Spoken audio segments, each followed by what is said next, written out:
Hello guys!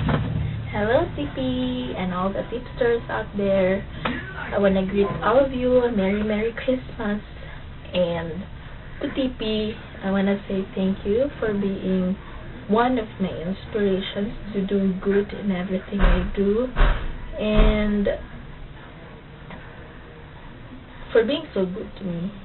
Especially sa Twitter. Kasi doon lang talaga tayo nagkaka-contact.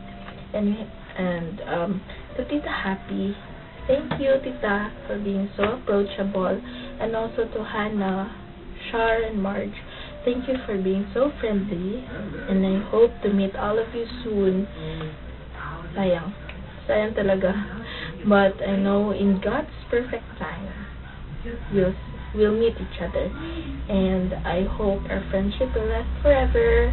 And I hope you guys will have a Merry Christmas with your family, and of course with your friends, and with God.